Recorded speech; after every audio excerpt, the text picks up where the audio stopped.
Hey friends, we're going to be talking with Deborah Marchetti right now, and it's going to be an impromptu talk on the topic of the deep feminine principle. It should be an interesting conversation, okay, and very short.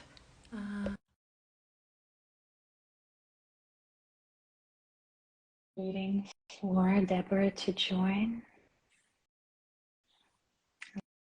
Let's see. Okay, here you are. Hi. Hi, my Hi. beautiful friend. Hi, beautiful. I just love how everything is just falling into place. So we're gonna have just an easy sort of chat. I think maybe it's Okay. going to be a start of a conversation that can take, a few calls for us to kind of go over. And Yes, uh, I love seeing that you have some tea. That's it. Get the tea. I'm praying. Basically, I just want to give a little bit of a prehistory, right? With Debbie, I first asked her to talk about feminine power, and then I was like, how about actually, discussing the deep feminine principle first? And because I feel like it's more of a foundational principle that everything else comes from, even the feminine power. And neither one of us had a lot of time to prepare. But here's the thing, my first question to you, and maybe that's all we're going to speak today about.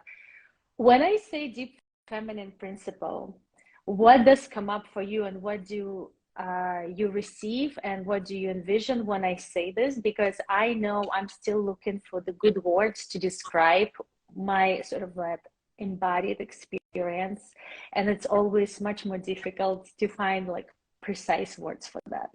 So I'm not even sure if you understand the same thing as I do.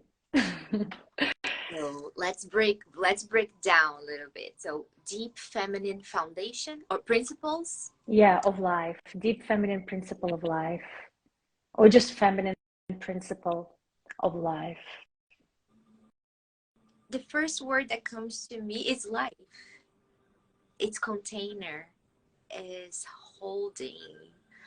Um, I know we talked a little bit before about the separation between male and female, the existence of both, and we in in my understanding we do have the feminine in both genders. It's not something separate, right? That both energies, we know it's within. So the foundation, when I think about it, is the is the energy that blooms. It's the energy that opens. So we all have that. We all have the creativity. We have the flow. We have the dance. Mm-hmm, mm-hmm, Everything that is fluid. mm-hmm, mm-hmm. Oh, I love that. And when you say it blooms, it feels like, right, it comes from nothing into something, right? For something to bloom, it first doesn't even exist. And I love that also as a metaphor, because that's kind of how life is. And I think the biggest part of it is that it's cyclical, Yes. right? And that cyclical nature of life in general is something that is in all of us. Doesn't matter what gender, sex you are. And but even more so, like there's a little bit of this distinction. There's feminine and masculine energy that we both work with, and we understand it. We kind of want to find this harmony of the inner feminine and masculine, etc. And then of course in life, but something about the feminine principle of life, it's more than just the energy. Mm-hmm. It's the manifestation of life. Like all life that's manifested, all life that we see is that feminine principle. Mm-hmm. It all came from one mother, sort of like from one womb, and that's what I kind of try to express when I speak of the principle versus just the energy. And I know the one word can be sort of confusing because it's quite different here. Yeah, in the book that we have here, The Creatrix, they talk about the primordial sea, right? That everything was water before, and that's the primordial love, the primal. And a download that came to me this past week, it was that we're always the harmony, right? Like we're always seeking out the harmony, because in essence, the essence of life, the beginning of life, was two separate cells. So we had the female that was just like released and was waiting. The egg was just like there waiting, and the masculine energy just came, woo, make the action, and found the feminine energy and penetrated. And then that was the first Big Bang. That's Big Bang when we talk about the theory. To me, that's what it is. So that's the explosion, the first creative movement that we have. That's the first one. And then everything starts multiply and becomes cells, the organs, and life. So we arrived in paradise, the primordial love, the ocean, because our mama's belly, it's the liquid, it's like so nice, and we don't have to do anything. We are being supplied, supported, nourished, loved. Like the environment is very welcoming for some people, but for others could be a little bit more troubling. But in essence, we don't have to do anything to be alive. And then one day, something starts like, we need to move. Life on the other side now is calling. And we don't know what's going on. We just know that we need to go. We need to move. So now we are moving. And so this is the hero saga. So just going back. The first one, the encounter, the excitement, and then feeling good, and then now we're moving out. Once we are out, like imagine the baby crowning a little bit, just imagine the moment, imagine the second coming out of the mama's womb, and the encounter, the second to the mama's arms and to the chest. That's the promised land. That's the land of honey and milk that is described it in some books and scriptures. So in essence, in life, we are all the time looking for when is my next promised land? It's my next moment that So we go, we have the excitement, we work things out, we get in the flow, promised land. So would it be unfair for me to want to be in that promised land all the time and let all the time? Because this is why I feel it's so important for us to bring that divine sacred, that feminine principle, is that this life over here right now is sacred, is divine.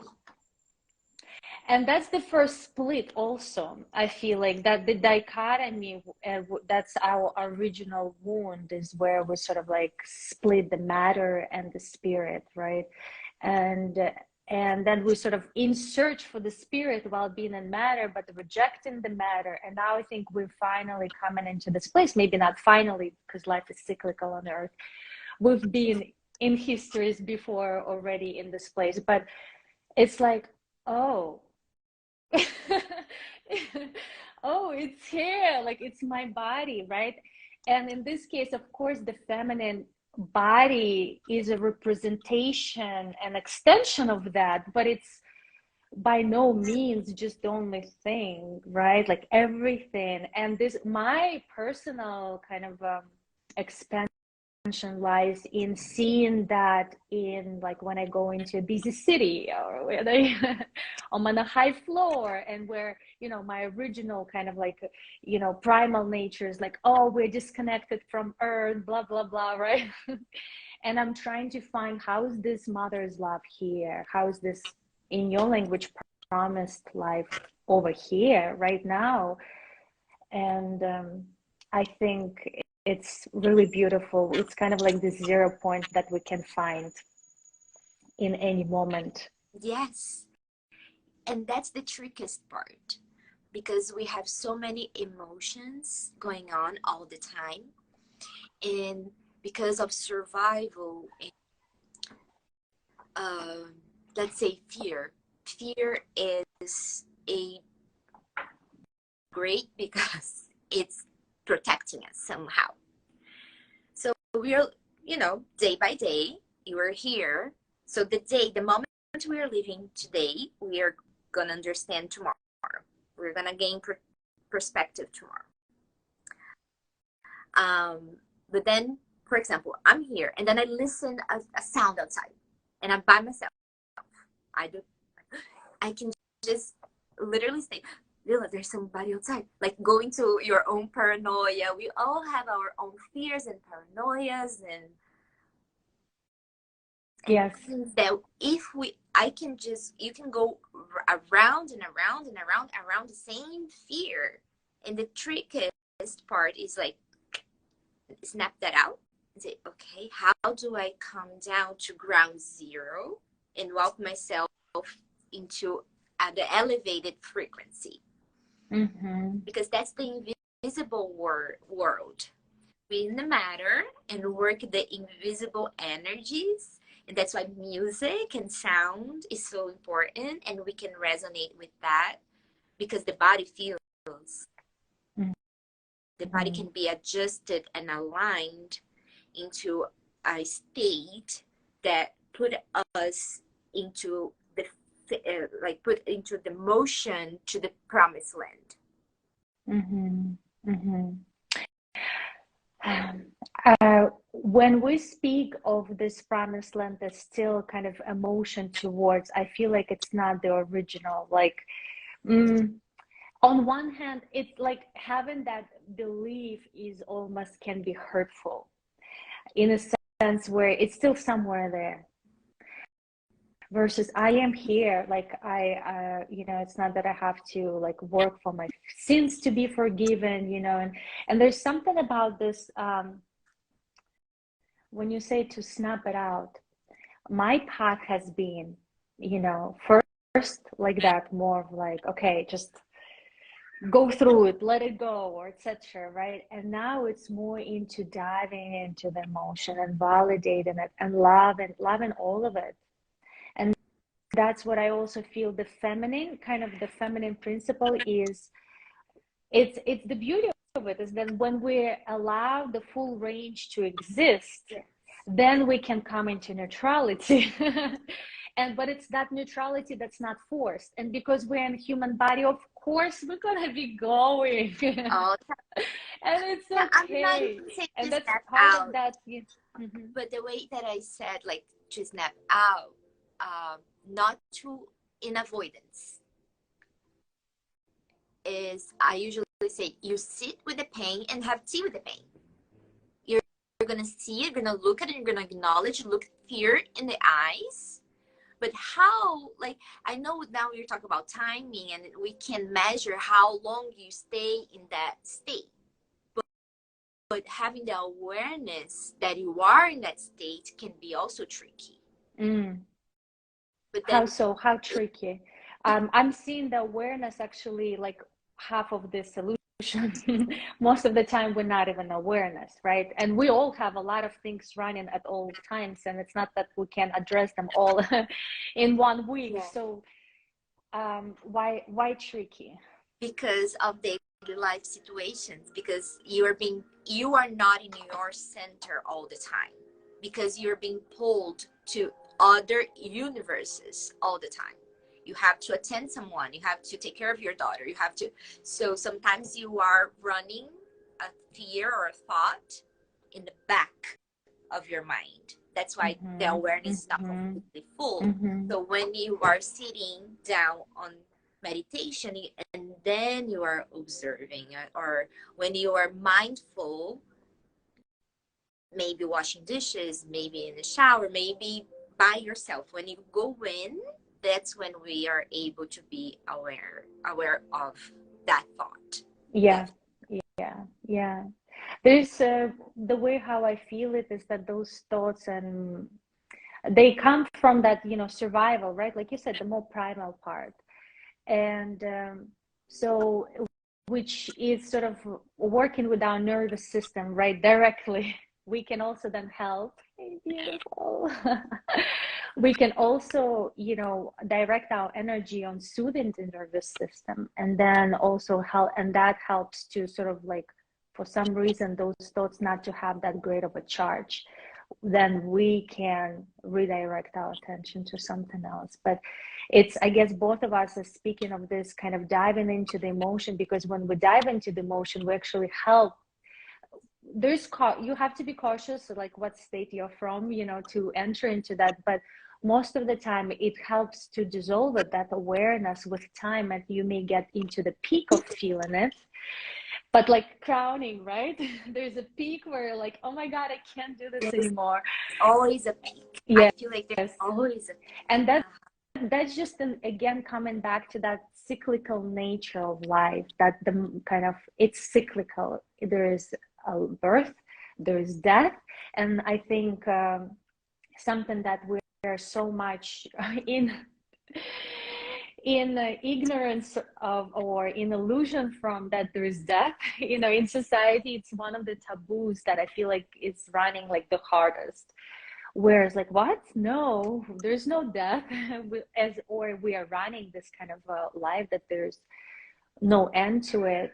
And I feel like it just creates so many other issues where we're now suffering so much from them, versus if we are allowing ourselves to grieve the fact that there is death and all other things, right? To again go deeply into that emotion, which of course we are not like, oh, come over here. Yes. So, and then we're then entering into some new level of life experience that we cannot experience until we go through this process Yeah, of that's ending. that's the question would be, how many times are you willing to die in one lifetime? The more rich your life will get, right? The more you allow yourself to die. And that just kind of brings me to this sense of like, you can't, without experiencing, like, your pleasure is kind of proportional to the amount of pain you can experience, especially emotionally, and not just to like suffer through it, but to actually be in it and expand into it. And that opens our ability to just sense, because if we're blocking the pain, we're blocking our sensitivity. And I totally understand why we do that, and at the same time, yeah, it feels like it would be so much more delicious and satisfying to live in a place where you have a wider range. And of course, all the time I bring the analogy of birth because it's just visceral and so perfect. The analogy is Mm-hmm. right there laid out. Um, Going back to what you're saying, pleasure and pain. For a lot of women, they can't imagine a birth without pain. Mm-hmm. It's painted. It's like birth, you're gonna have pain. Mm-hmm. Don't romanticize, don't. But the same in the same spectrum has pleasure. You have pleasure, and how you relate in your body, how you, because the same hormones that brings the baby in brings the baby out. Same. So you're talking about the hormones in sex intercourse, basically. Mm-hmm. So how you experience in the body, you can experience pain during sex, right? So everything is in the mind, everything is that relationship with your own body, and that's the feminine energy, the surrender, the let go. Yeah, exactly. And the closure, right? Contraction when we don't allow something, right?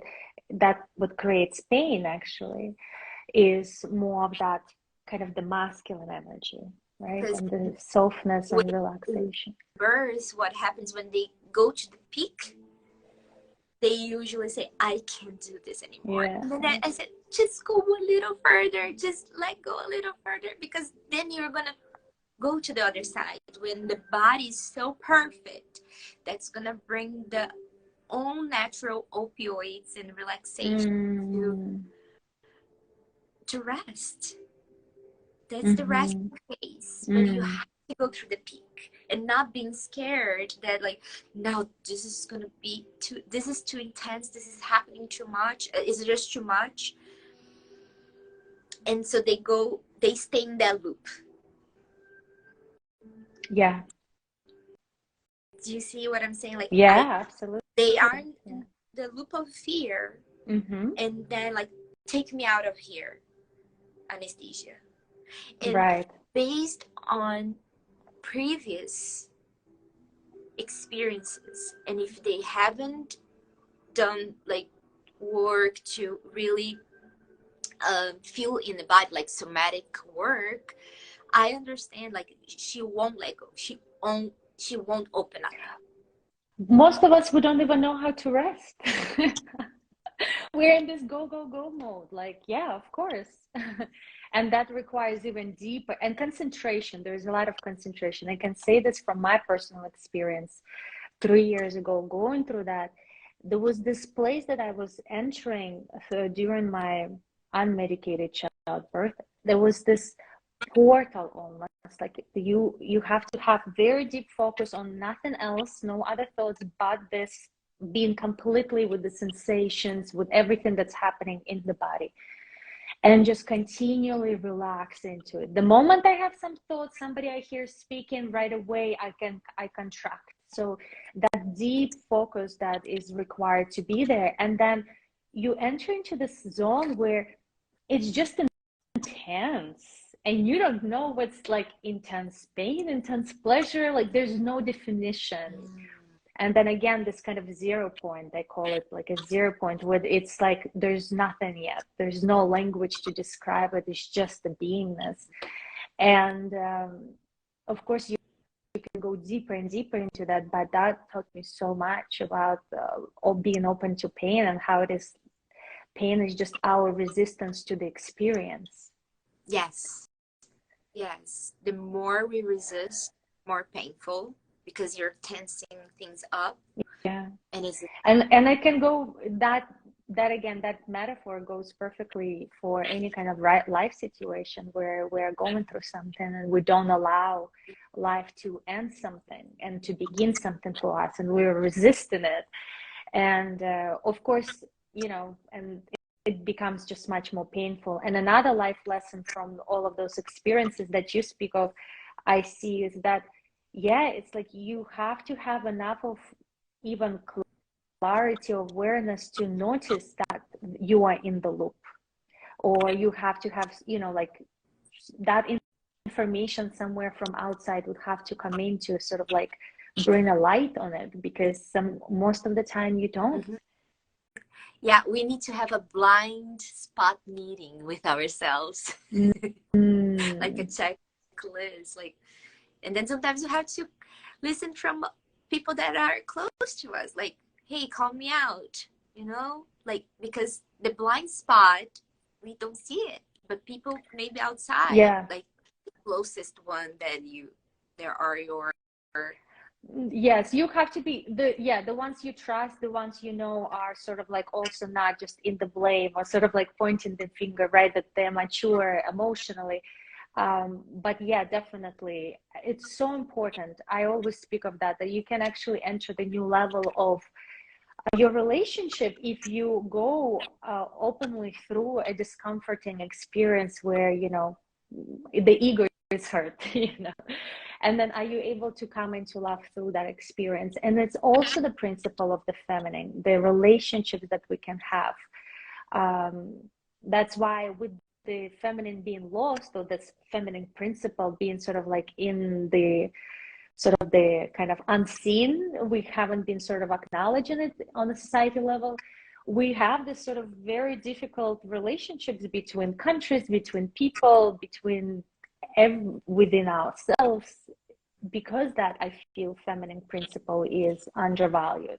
We don't focus on it that much collectively.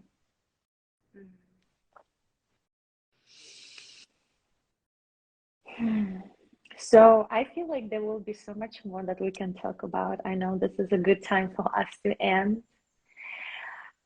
It was my pleasure talking to you. I really feel that, and whoever listened to this, let us know if we should come back to another episode of the Divine Feminine Principle, because we, even though we're from sort of like different industries, we have so much in common of like how we do and how, you know, what we kind of value, that we have a lot to talk about. Yes.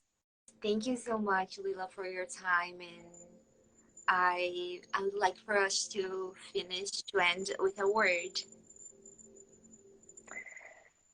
You want to start? Yes. I would say revelation. And the word that came to me just right now visually, value. Value. Value. Okay, yeah, mine, it popped in my mind. Yeah, What's me revelation? too. It was like, yeah, what's to review, you know, like, I guess when you were in the loop, like when you're, I'm in a loop of fear, or I'm trying to hold too much, I'm trying to control things too much, be curious to see what it's about to be revealed. Because sometimes we want to know how the end's gonna be, because it was presented to us this way, like all the happy ending stories. So you are all the promised land. It's a happy ending one, and it's almost like we always want that. We always want that. We want to just like, okay, can we be at the end already?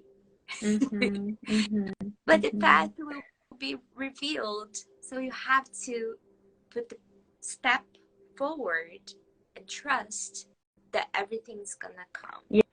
Yeah, and I feel like it flows into the value that it's gonna come into what you value. The path is gonna lead you to what you value. Like if you really surrender to that deep feminine principle, like this kind of current of life that is much bigger than you, but you are a great part of it.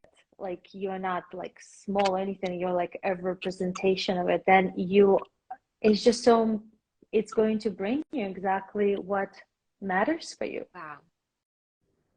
Yeah. And that we can trust. We don't know what it's going to be even sometimes, because our values not change, but they evolve, right? And our understanding of kind of in depth is changing, but we can trust that it's going to be well. Yeah, no, I'm just, and it is, and that value, what I say, the word that I speak is my wand, is the vibration, and music, sound, melody. So I usually say like, what's your melody? What are you singing? What is coming? What melody is coming from your heart? And exactly. I call it a song. I call it a song. What's your song? Yeah, exactly. Yeah, it's very unique to you. Also unique genius, I call it. But yeah, but it's more like fluid. It's that energy, the presence, that the radiance that's coming through. So I love this talk. We'll do this more. And thank you so much. Let us know if you also like this, and we'll come back. Yeah. Okay, my love. For the opportunity. Thank you. Bye. Bye.